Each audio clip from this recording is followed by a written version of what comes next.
guys, and welcome back to my channel. Today I am very excited to be reviewing the new Lamy hardcover notebook, and I am also recording in a different location in my house. I am trying out different recording spots across my new home.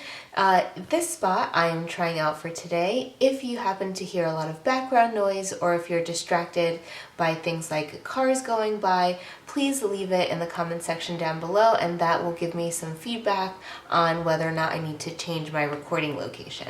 Now that the administrative stuff is out of the way, I want to dive into this review. I have not really started playing with this Lamy notebook yet, so I'm excited to share not just a review, but a little bit of a first impressions.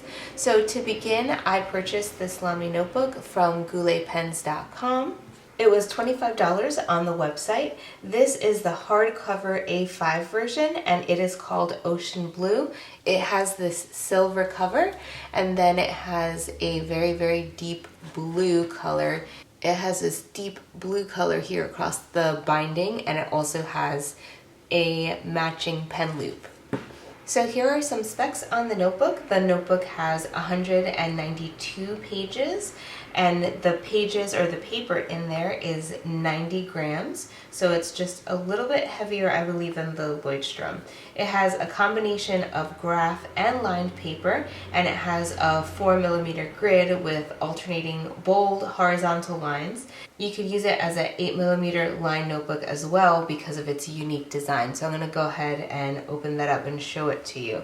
But before I do that, I was really impressed with the texture of this notebook. So as you can see, hopefully it is picking it up. It is not a flat surface. It feels like there's tiny ridges on the front of this notebook, and it is not a bland gray. It is definitely it looks very silver to me. It's definitely different than the Leuchtturm or Scribbles That Matter because it is not very smooth, and it also doesn't have that kind of faux leather feel. It definitely just feels like very hard cardstock, like very, very thick. And it's not pliable in any way. I mean, it is pliable, but it feels like a very hard cardstock. So not as hard as, say, a Day Designer cover, but not as squishy as the Scribbles That Matter. So this arrived shrink wrapped, and that is the only thing that I have done with it so far. I'll remove this little paper ribbon that it has around it. And in the front, it has all of the features of the notebook in German, and then in the back, it has it in, I think this is French and English. So it has that special Lamy ruling is advertised, that it has 192 pages. It has 8 perforated pages. It has a pen loop, 2 ribbon markers, an elastic band, back paper pocket, thick or thread stitching inside, and ink-proof paper and acid-free paper. So I'm gonna go ahead and open it up. So right away I notice how vibrant this bookmarker is. If you have seen my reviews in the past, I'm not a huge fan of these satin ribbon bookmarkers. My favorite page markers are the Leuchtturm. It just feels really high quality and substantial. This faux satin feeling is not my favorite, but it is very long so that if it starts fraying, you actually have a little bit more ribbon that you can work with. My Rhodia notebooks are the ones that have kind of the lowest quality bookmarks, in my opinion. I also like how long this is because you can bring the bookmark all the way out and pick up the page. So if your bookmark is too short, you have to pick it up from only this angle, but if it's very long like this, you can bring it out here to the longest part of the paper, the longest diagonal here, and pick it up. So it's just a little thing that I'm sure Lamy thought about when they were designing these longer bookmarks. It looks like one of the ribbons is going to be matching the color of the notebook, and the other ribbon is this neon greenish yellow. That seems to be the case for all three of the hardcover notebooks. There's a black and a really deep kind of maroon purple color, and it's the same situation where the black one will have a black bookmark as well as this neon bookmark, and the purple will have a purple and that neon bookmark. I really enjoy that color. Moving on to the first page, once you open up the book, there is a location for you to put your name, your address, and your phone number, and then it has the Lamy logo there at the bottom. The next page here, which you may know is my pet peeve. I hate this first page because it just seems to never lie flat. It is just a blank white page. It seems to have some additional information. It has Lamy's website. It was made in Italy. The company is based out of Germany, that kind of information. And then you go right into blank pages. So there's no index and there are no other blank pages. So as I mentioned before, the ruling of this notebook is very interesting. It seems like the camera is doing a pretty good job at picking it up. So it has these large sections that are about a quarter of an inch so that you can use it as a regular lined notebook. So if I wanted to, I could just write directly across here, and that is just 2 straight lines, and then I can go to the next line right here and use it as it looks more like a wide ruled notebook. I happen to love wide ruled notebooks. For some reason, I can't get behind college ruled notebooks, even though I'm way past college. The other option that you have is to use the grids. So in very faint gray ink, there are some dotted lines that create 2 boxes that go between each of the lines. So what you have is 2 rows of grids in between each of the 2 straight lines, and the straight lines are a little bit darker than the grid boxes. I'm going to go ahead and bring the page up so that you can take a look at that unique line system.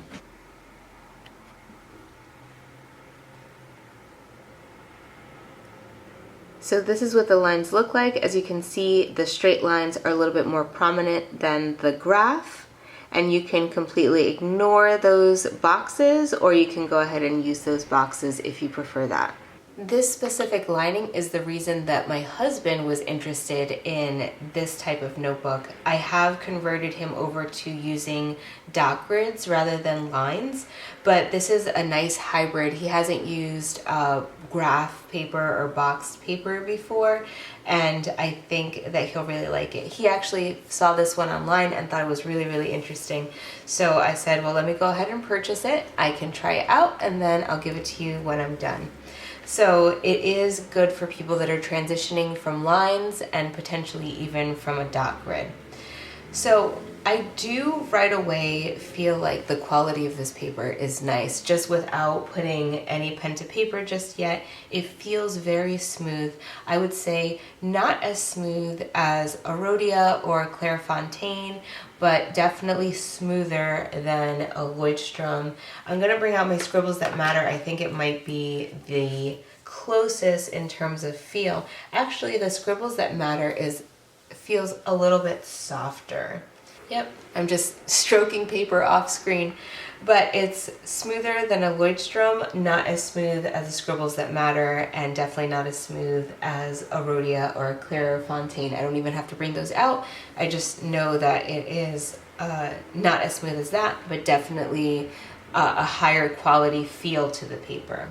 The reason I didn't purchase 2 of these notebooks, one for me and one for my husband, is because when I was ordering it, I noticed that this has a deal breaker for me. It does not have any page numbers. I can live with not having a built-in index. I'm happy making my own index, but I cannot live with not having numbered pages. So I know that this has 192 pages, but they are not numbered. So that is a deal breaker for me. If it's not a deal breaker for you, that's okay as well. I think this is a really interesting design for the inside pages, so that might make up for it.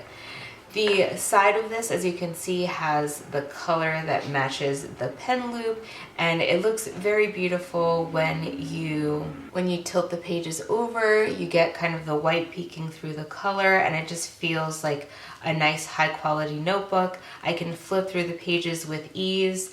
Generally with my Tomoe river paper notebooks, things like my Hobonichi, it's hard to flip through like this. It's one of the things that I definitely miss when I'm using those types of notebooks. So it looks like you can flip through easily, and the paper itself feels like it's 90-gram paper. You can hear it, which is my own little test of the weight of the paper. So this also has this back pocket here. The back pocket seems to be like your standard back pocket, similar to what you'd see in a Leuchtturm. It is a hard cardstock.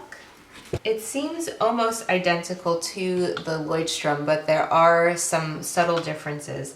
So here at the side, it looks like the gusset is a cardstock as well, similar to the back pocket. In a Leuchtturm, I'm going to go ahead and bring it over. That side gusset is actually a thicker woven paper. It's almost like a very thick linen. It's a different type of paper. So that makes it so that it is potentially a little bit stronger, and it also opens up a little bit wider than this guy. The scribbles that matter, the back pocket, it also has that same kind of woven paper here on the side. It definitely still is a paper. It's not a fabric, but it just feels like it is a little bit, just feels like it is able to withstand a little bit more pressure outward. The pen loop seems to be in there nicely. I can pick it up a little bit. It's probably just glued between the cardboard here and the front cover.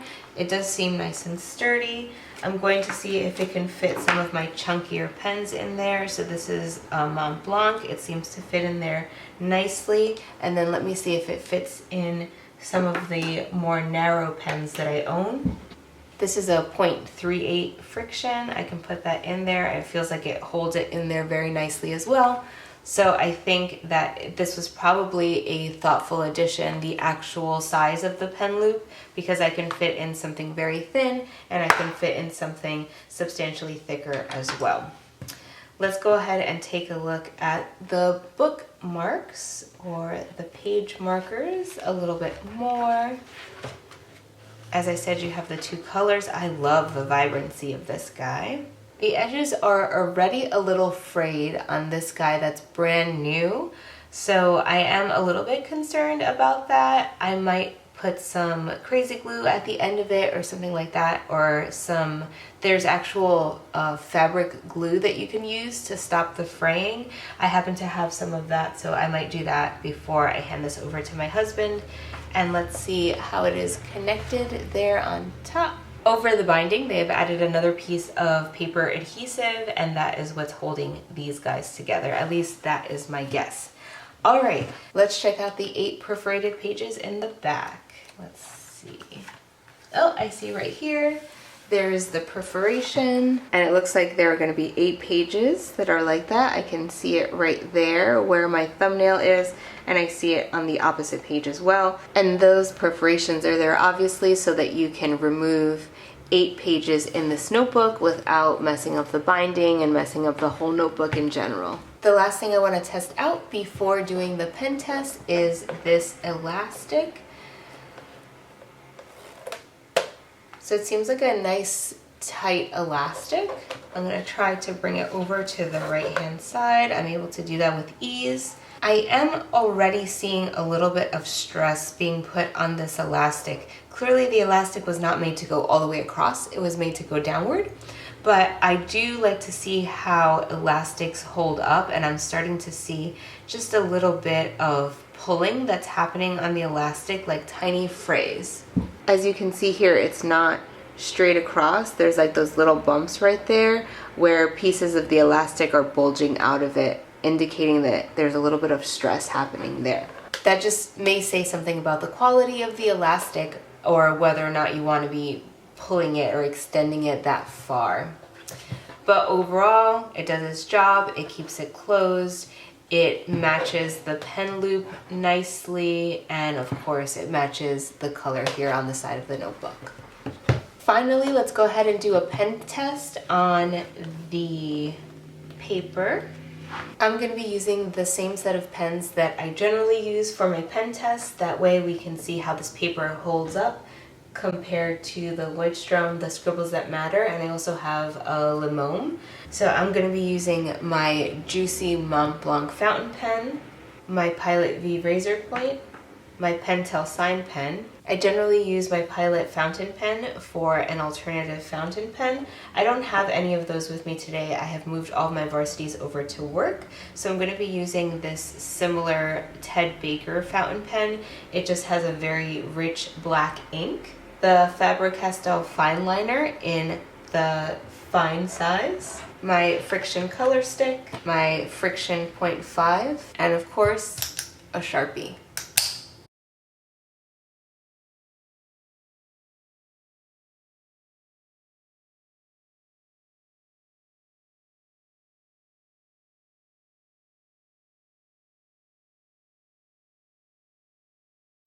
So first of all, it looks like the only one that bled through was the Sharpie, and very few notebook pages can hold up to the Sharpie. It looks like, although there's some ghosting with almost every pen, there isn't any other bleed through. I'm going to go ahead and bring it up. Here's a close-up shot of how the paper fared, and I think it did really good. I'm going to bring out some of the other notebooks and see how it did comparatively speaking. So here is the Lamy notebook compared to the Leuchtturm. Here is the Lamy compared to the Scribbles That Matter. And here is the Lamy compared to the Lamy. So overall, I am really impressed with this Lamy notebook. I love the aesthetic. I love how beautiful it looks. I think that it stands out from the crowd. It has kind of a shiny and textured cover, which I really like. I like the contrast with the side color, and I also love the color choices for the bookmarks. The bookmark quality is not my favorite, but it is consistent with other notebooks out there in the market. The major deal breaker for me is that the pages are not numbered, but I really think that the grids are interesting. I would like to have that option to switch back and forth from using lined paper to using grid paper. I, of course, love my dot journals as well, but I think this would be interesting to try out. The paper felt beautiful, it was easy to write with, there was no issues with bleed through, and as you can see with the comparisons, it is comparable to, say, a Leuchtturm or a Scribbles That Matter, or even a Lamy. One of the cool things about the Lamy notebooks is that they're designed to go with a specific pen. I think this one is designed to go with the Safari, as opposed to the All-Star, which is what I have. But I have this dark blue pen, which I think looks beautiful next to the ocean blue notebook. Now I will be begrudgingly giving this notebook over to my husband. I hope this video was informative, and until next time guys, I hope this video brought you some utility and joy.